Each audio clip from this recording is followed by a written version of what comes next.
적천수 강의 3편을 시작하겠습니다.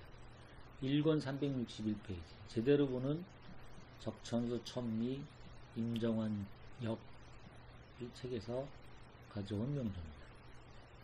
여성의 명조로 이 명조를 분석하기 이전에 적천수 강의 2에서 소개한 명조를 잠깐 참조하겠습니다. 저번 시간에 적천수 천미의 이 강의에서 신금이 귀신인지 아닌지에 대한 부분을 설명했습니다.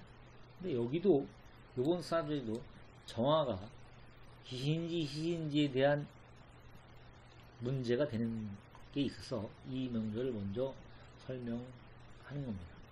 이 당시에 금생수해서 을목을 치지 않기 때문에, 그리고 신이 해수를 생하기 때문에 동지가 돼도 을을 극하지 않는다.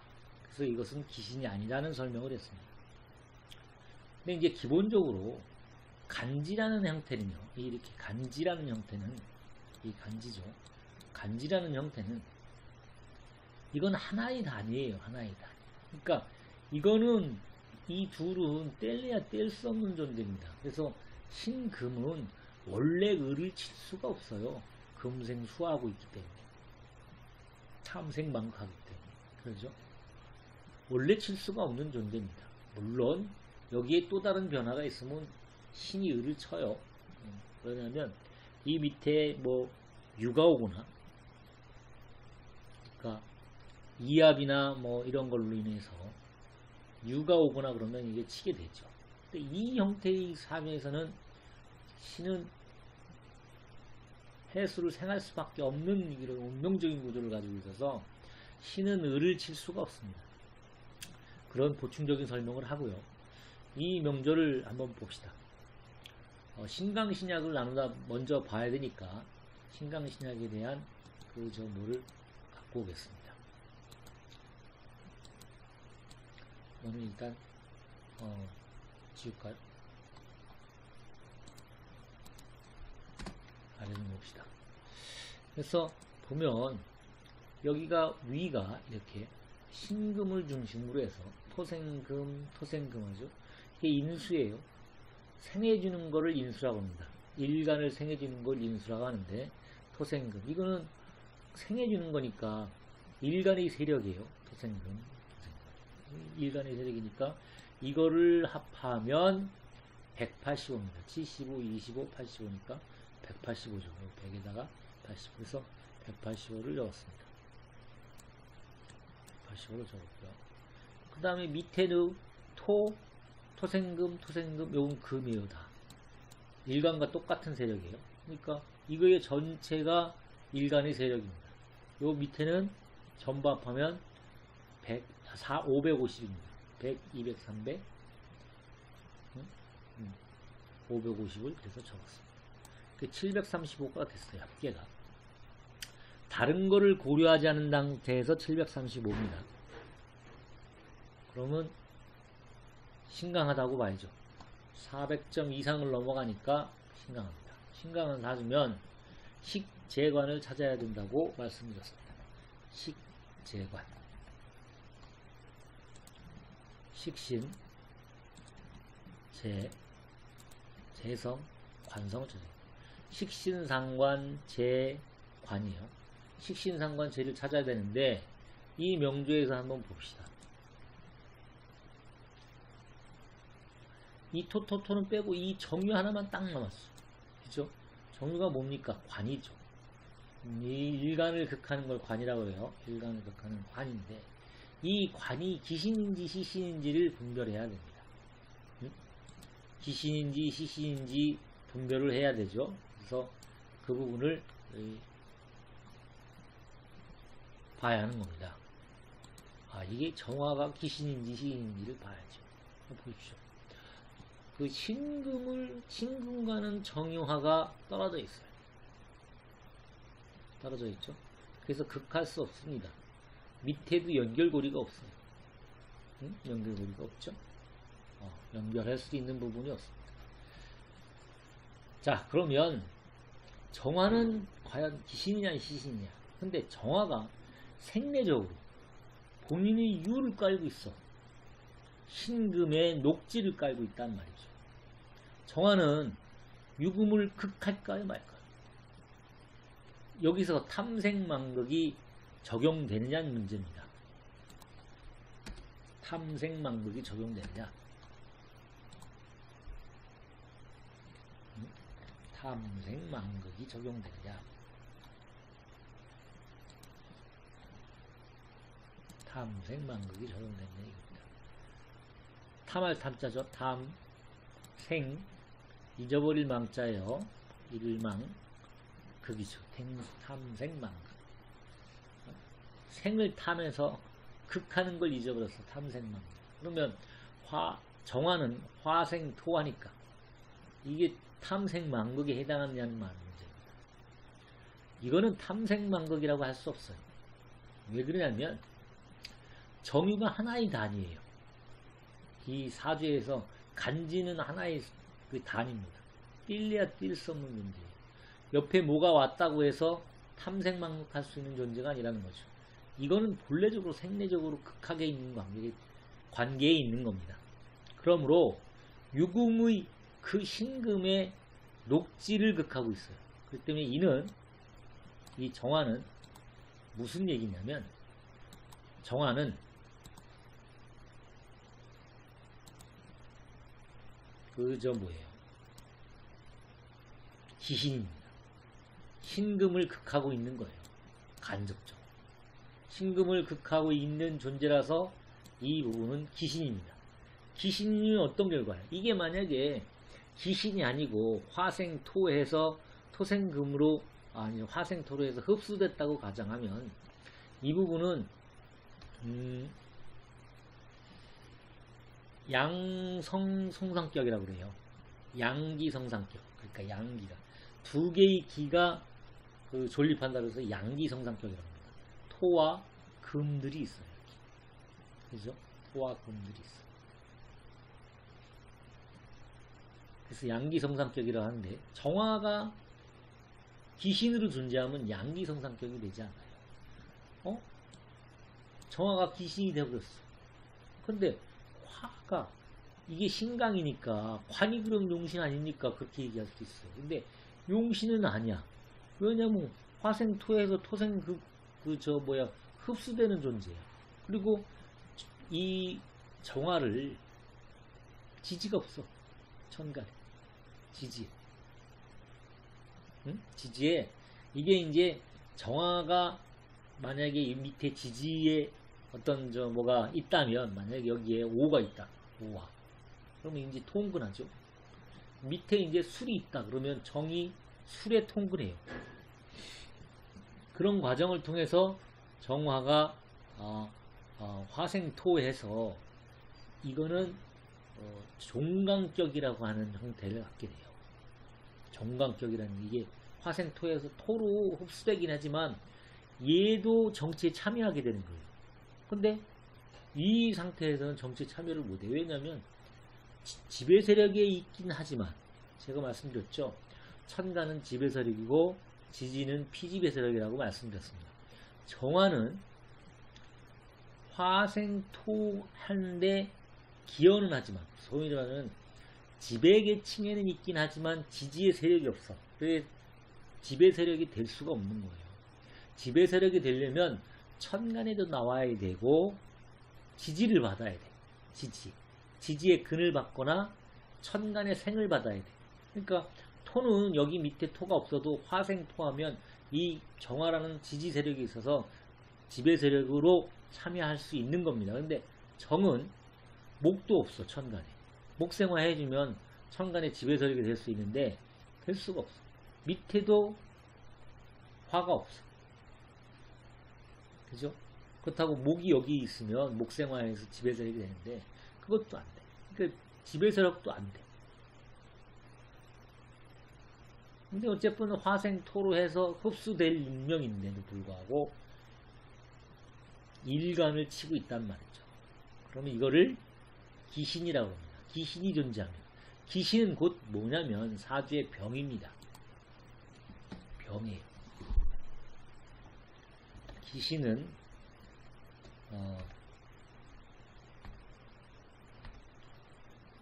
사주의 병이에요. 병. 병입니다. 기신은 사주의 병이에요. 기자는 꺼릴 기자예요. 꺼릴 기자. 꺼릴 기. 신은 진짜입니다. 귀신 진짜. 귀신. 기신. 병이에요. 이 병이 생기면 약이 있어야 되겠죠. 약은 뭡니까? 금에 통근하고 있어요. 이렇게 다 금에 통근하고 있어요. 거기다가 토에도 착근하고 있죠. 토생금. 이건 뭡니까? 성인이에요. 성인이면 애를 낳을 수 있어. 애를 낳으면 애가 수죠. 물수입니다. 수운에 좋아야 된다는 거죠. 수운에도 좋다는 거죠. 만약에 정화가 기신이 아니다. 기신이 아니다. 고 하면 수운에는 안 좋은 거예요. 양기성상격이에요. 정화가 만약에 기신이 아니다 그러면 양기성상격이라고 그래요. 두 개의 기가 양기가 두 개의 기가 성상되어 있다.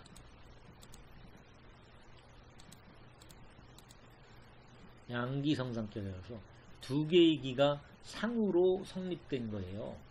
양기성상격이라. 이렇게 해서 토와 금이 양기가 성상됐다고. 근데 이게 기신이 된 경우에는 그런 사주가 되지 않습니다. 기신인 경우에는 이제 약신운까지 불러와요. 약신운도 좋아져요. 만약에 양기 성상격인 경우엔 수가 오면 안 좋아요. 토를 건드리고 있기 때문에. 응? 그래서 화가 어떻게 돼? 정화가 어떻게 되냐에 따라 이 사주의 해석이 틀려집니다.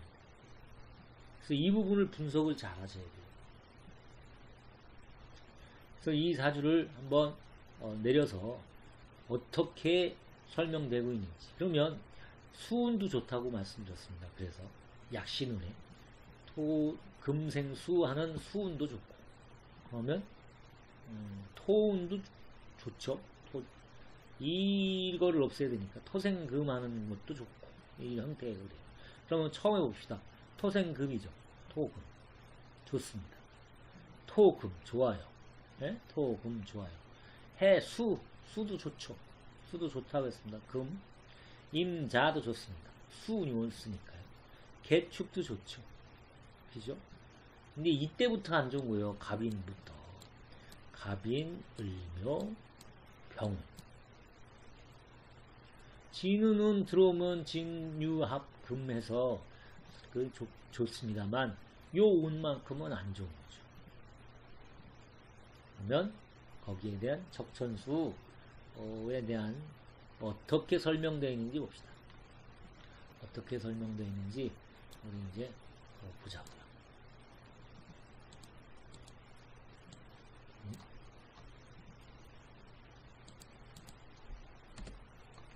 적천수 강의가 이제 좀 지웁시다.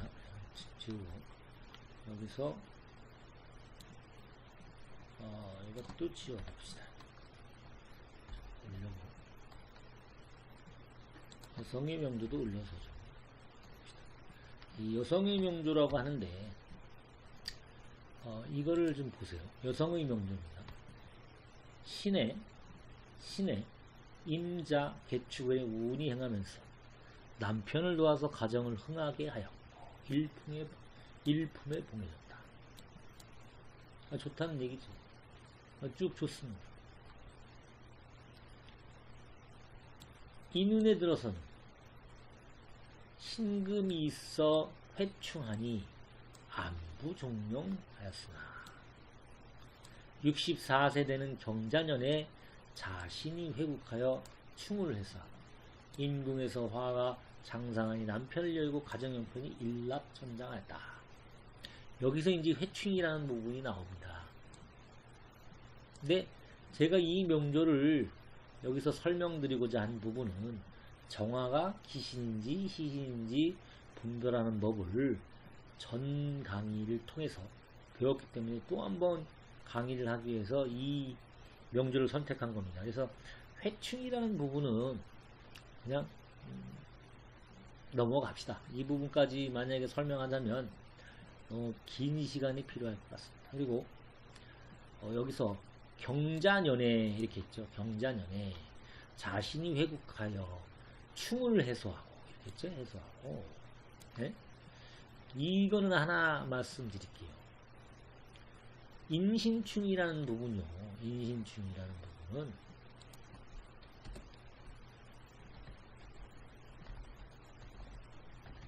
인신충은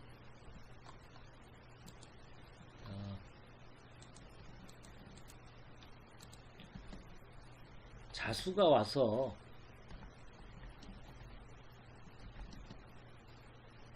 신자합으로 인신충을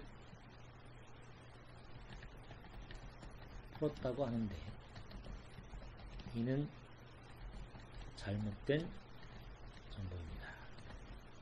그건 사실입니다.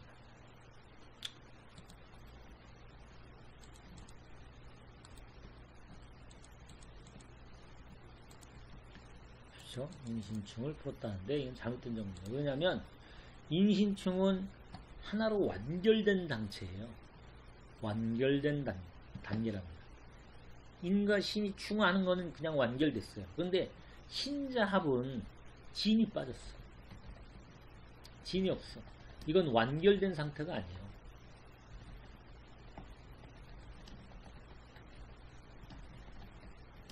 불완전한 상태죠. 불완전한 상태예요. 이런 불완전한 상태의 신자합으로 인신충을 깰 수가 없어요. 인신충을 깰 수가 없어요. 그래서 이 명조는 잘못 해석하고 있습니다. 실질적으로 맞아요. 자운이 오면 신자합을 통해서 깬다고 하는 그 풀이가 잘못됐다는 거죠. 한번 이 부분은 생각해 보시기 바랍니다. 이 부분은 나중에 이런 정보까지 이제 말씀드리면 너무 복잡해지니까 나중에 조금 더 실력이 진전되면 그 말씀을 드릴 겁니다. 그리고 회충도 말씀드릴 겁니다. 어쨌든 여기서는 정화가 귀신인지 아닌지에 대한 판단 부분을 설명하고자 여기서 설명한 겁니다. 그래서 그 갑인 을묘운도 좋은 이유가 또 이제 와요. 그 부분은 이제 다음 만약에 이제 그런 관계되는 이제 그 명조를 설명할 때 이 명조를 다시 갖고 올 겁니다. 근데 이제 병원에 가면 정말 안 좋겠죠. 병원에 가면 보십시오. 정은 지배층이 아니어도 지배층이 있으면서 병원을 맞이하니 매휴가 나옵니다. 병원에 사망합니다. 세상을 떠나요. 이렇습니다. 이와 같이 사주는 정확한 디테일한 부분들이 있어요. 이 디테일한 부분들을 배우지 못하면 사주를 분석해 낼 수가 없습니다. 그냥 딱 보고 한다. 그거는 딱 보고 알려면 이 모든 정보들이 들어가서 숙련되게 머릿속에 꽉 차 있어야 돼요. 그래야지 보면 알 수 있게 되는 거죠. 그래도 헷갈립니다, 실은. 매우 복잡한 구조를 갖고 있는 게 사주예요. 사주 분석하는데 굉장히 복잡한 여러 요인들을 갖고 있습니다. 그것들을 이제 한데 뭉쳐서 봐야 돼요. 보려면 숙련돼야 되죠. 안다는 것만으로는 부족하고 숙련된 기술을 가지고 있어요. 오늘 강의는 이것으로 마치겠습니다. 시청해주셔서 감사합니다. 구독과 좋아요 눌러주시면 고맙겠습니다. 다음에 뵙겠습니다. 안녕히 계십시오.